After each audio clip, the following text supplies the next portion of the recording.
Boulogne-sur-Mer, c'est la pêche. 140 000 tonnes de poissons frais par an, le tiers de la production nationale. Premier rang en France. Et n'allez pas croire que les petits bateaux de la pêche côtière soient là pour le folklore. Ils sont une centaine que l'on appelle les Étaplois, du nom d'un petit port, Étaples, à 30 km au sud de Boulogne. Chaque année, ils débarquent plus de 15 000 tonnes de poissons de première fraîcheur. Et quels poissons! Les espèces les plus nobles et les plus fines, comme le turbo, la sole et le rouget.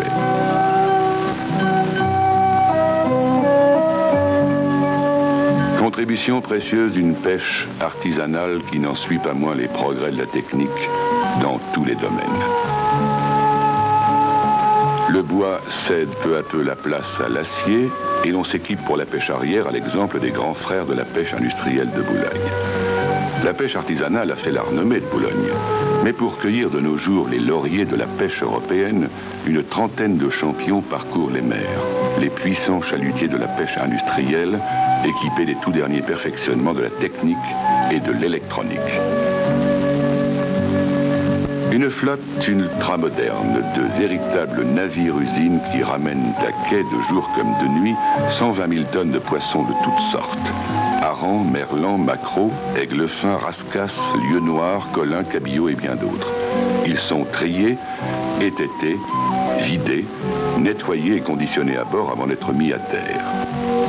À terre, c'est-à-dire dans les deux bassins réservés à la pêche industrielle, à 2 pas des ateliers de mareyage, de salaison, de surgélation et des conserveries où se transforment et se commercialisent ces 120 000 tonnes annuelles, auxquelles s'ajoutent 60 000 tonnes de trafic interport et d'importation.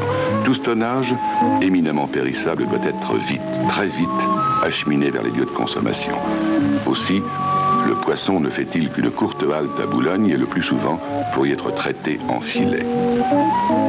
Une remarquable desserte du quartier industriel-portuaire, une gare de marée ferroviaire et routière, où s'effectuent les groupages à destination de toutes les régions de France, sont les équipements indispensables d'un grand port de pêche. Si elle ne part pas aussitôt vers Paris ou ailleurs à l'état frais, la pêche sera traitée dans les ateliers de surgélation, car ici ce mode de conditionnement prend de plus en plus d'importance. Plus de 10 000 tonnes de production par an. La capacité d'entreposage frigorifique du port de Boulogne atteint 100 000 mètres cubes et de nouvelles installations surgissent, confirmant sa vocation comme port de froid. Mais la mer ici a rendez-vous avec d'autres navires venus d'autres coins du globe.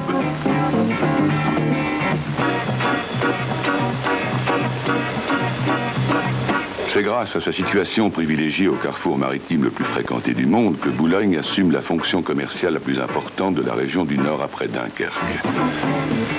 Au môle est de la Darse-Sarraz-Bournay, conquise entièrement sur le plan d'eau de la rade, appontements et portiques spécialisés permettent le déchargement annuel de 700 000 tonnes de minerai de manganèse qui alimentent les usines voisines de Paris ou Trot.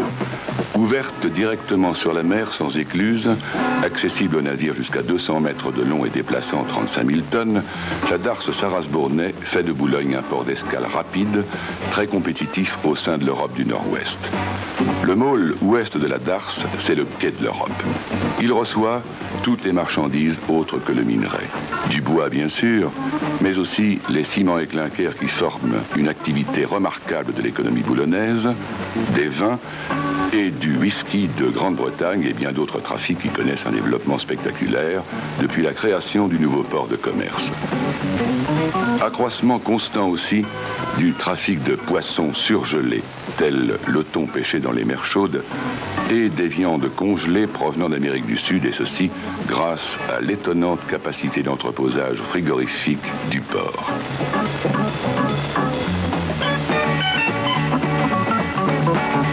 Quant au trafic de jute, comme celui qui vient du Pakistan, au trafic de papier, de pâtes à papier, de bois, la possibilité d'escale courte et donc compétitive est l'une des raisons majeures de son expansion.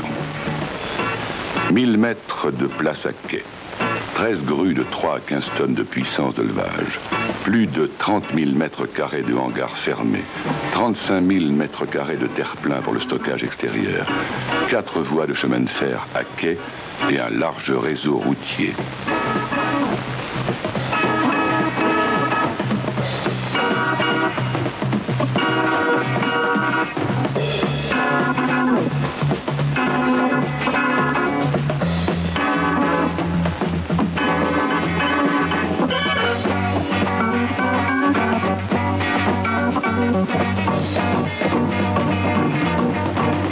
En fait, la chance de Boulogne, c'est d'être sans doute un port secondaire. Non, non, ce n'est pas un paradoxe, car rien ici n'est colossal, rien n'est écrasant. C'est un port à l'échelle humaine par ses installations, par l'esprit des animateurs, des responsables et des équipes de travail.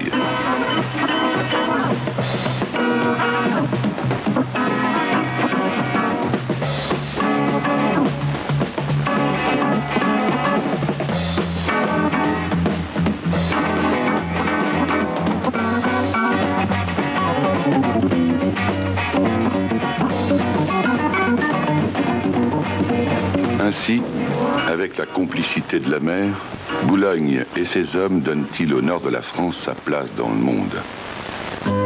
Une complicité qui sait se faire souriante aux touristes. Car si la proximité de l'Angleterre est un gage de développement pour le trafic des marchandises, elle est aussi l'explication du deuxième rang qu'occupe Boulogne parmi les ports français de voyageurs.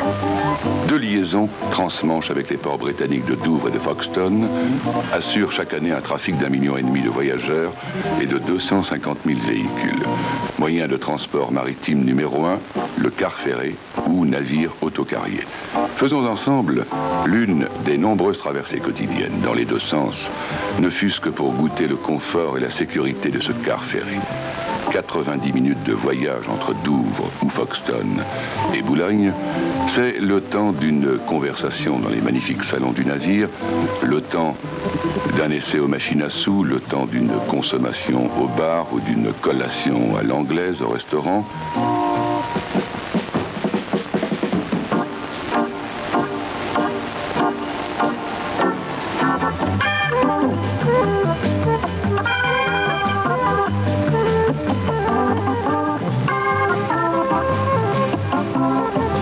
Aussi le temps de rêver un peu. Voilà, nous sommes arrivés.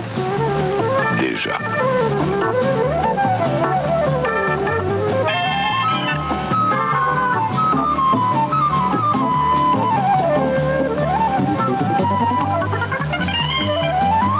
C'est un autre spectacle. Un spectacle sans cesse renouvelé. Telles les manœuvres d'approche et d'accostage des navires dans une gare maritime fonctionnelle, conçue pour la réception simultanée de plusieurs cars ferries.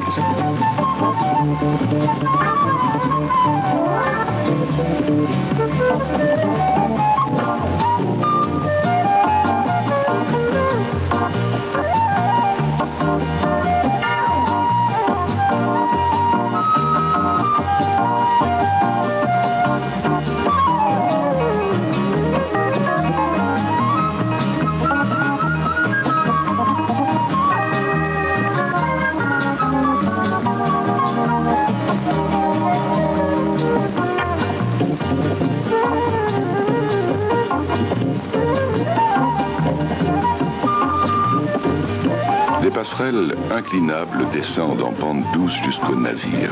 Elles peuvent supporter respectivement des charges de 25 à 35 tonnes.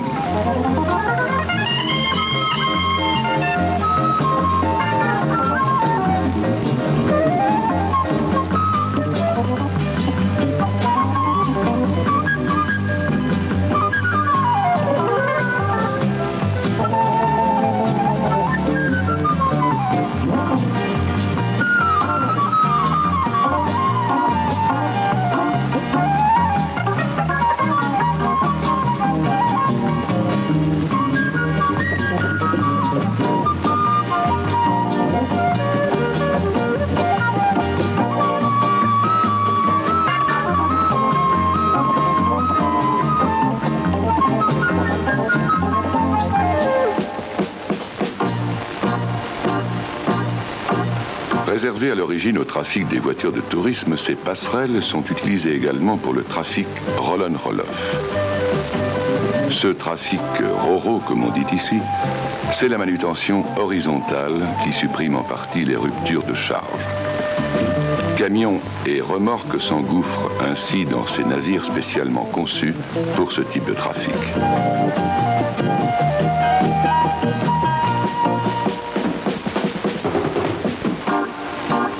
Deux atouts majeurs font de Boulogne un point de transit privilégié. Le dispositif routier du port qui rejoint par des voies à grande circulation le réseau des nationales et la desserte ferroviaire. La gare maritime est en effet en tête de ligne pour les trains autocouchettes qui transportent en même temps véhicules et touristes jusqu'à Biarritz, Lyon, Avignon ou Milan.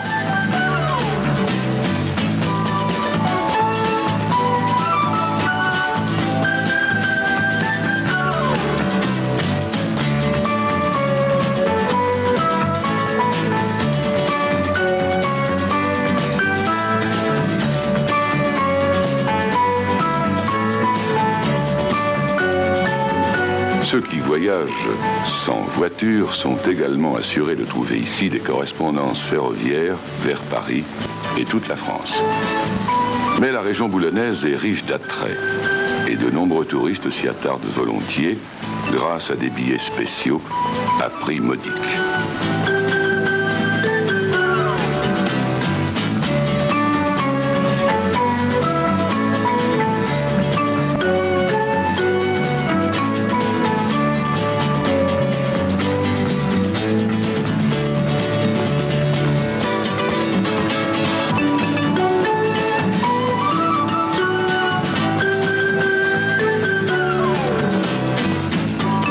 La clientèle touristique s'est d'ailleurs développée depuis quelques années grâce aux aéroglisseurs.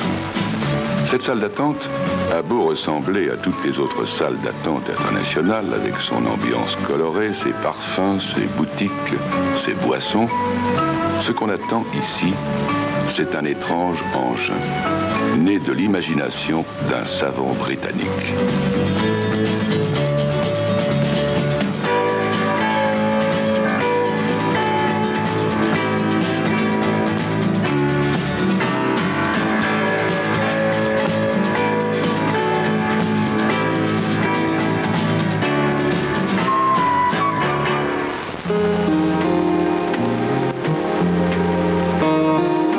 Un appareil révolutionnaire qui, pour franchir la Manche, ne sait pas s'il est avion ou bateau.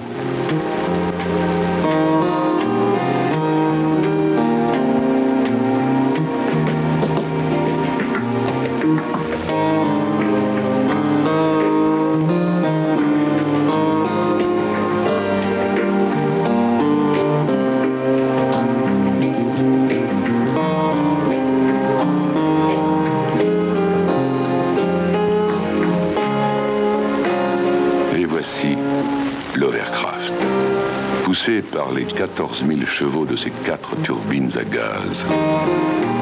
Il a effectué sa traversée inaugurale entre Douvres et Boulogne en juillet 1968. Et depuis, pour l'accueillir, un terminal a été construit.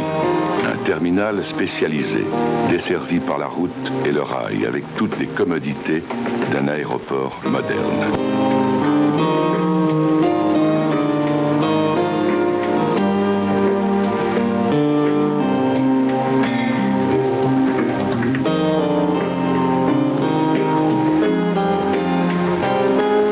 Minutes suffisent à l'Overcraft pour traverser le détroit à 100 à l'heure et 20 minutes lui conviennent parfaitement pour déposer 250 passagers et 30 véhicules et en rembarquer tout autant.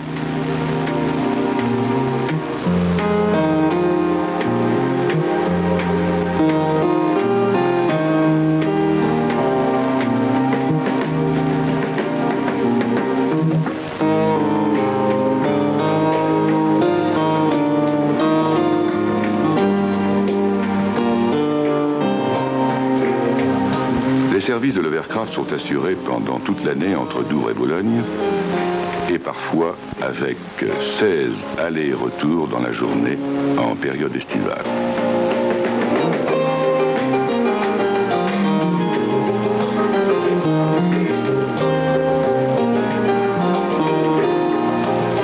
Une fois de plus, l'aéroglisseur prend son vol pour une nouvelle traversée, levant les mouettes pour un carrousel supplémentaire, et la mer va se creuser sous le souffle bizarre du coussin d'air.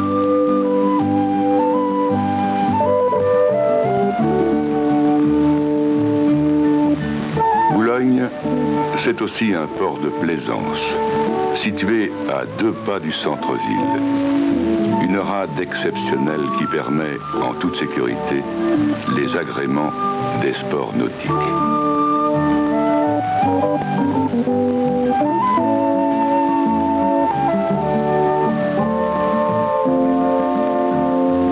Boulogne, un port où tous les moyens de la technique moderne sont mis en œuvre pour affirmer sa vocation au service de toute une région.